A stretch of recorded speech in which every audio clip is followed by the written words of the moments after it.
have the extreme privilege of being one of the first people in the creative process when a film's being made. What I'll do is come in and sit down with Gore, and he'll describe scenes, characters, and it's usually something that needs to be developed and conceptualized because it doesn't exist in our world. Maybe this look and this could be combined, you know, so that he's holding this with, you know, with the right hand. Pirates 1 had the cursed pirates, the skeletons. In 2, one of the first things that he said was, you know, we got to come up with the new curse. And one day he had scribbled a little drawing. It was just like this little pirate with a clamshell in his eye. And he goes, I'm thinking like this. Like, what if they were just kind of living on the bottom of the ocean all this time? Initially, you know, when I was designing these characters, it was just kind of a conglomeration of, you know, shells and mollusks and sea anemones. We realized that we had to kind of start focusing on one element to really make these characters stand out individually. It's funny, you look at the expanse of the ocean, you think, oh my gosh, there's just millions of ideas, but there are only a few really good ideas, you know? A jellyfish head guy didn't quite work, you know, and sea slug face actually made it in, I think. I like sea anemone mouth guy. Because, what did he say? There's something. The challenge becomes, how do you integrate, you know, certain elements into it and still make it look cool and not make it look like something goofy? So it was kind of matching the fish or creature to the body type and personality. You really didn't want to lose that human aspect because they were once people.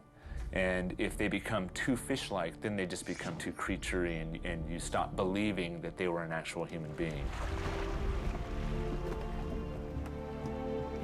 The hammerhead guy, even though, you know, it's got a hammerhead, you know, head, the rest of the body still has that human aspect.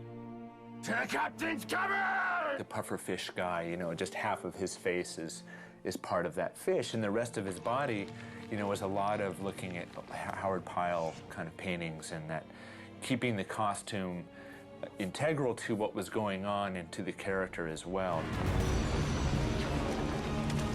When we first started designing and talking about the Cursed Crew, Gore said, you know, we got to come up with the captain of this crew and the ship.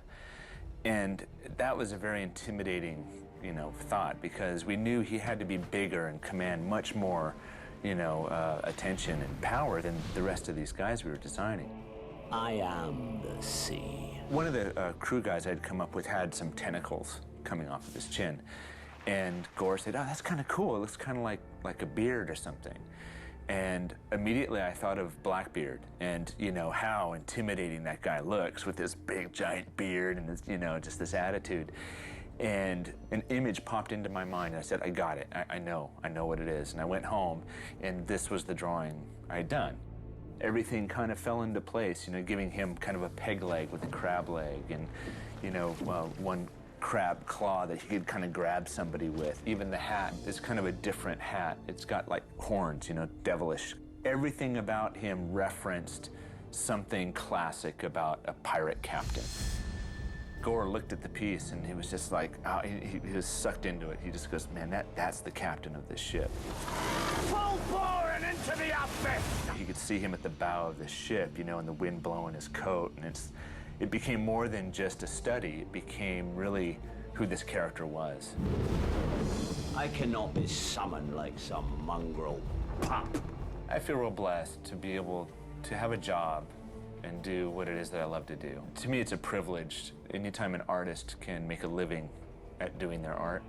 When you get to work with someone like Gore, it does become an emotional experience, and you feel like you're a part of something that is going to be around for a very long time.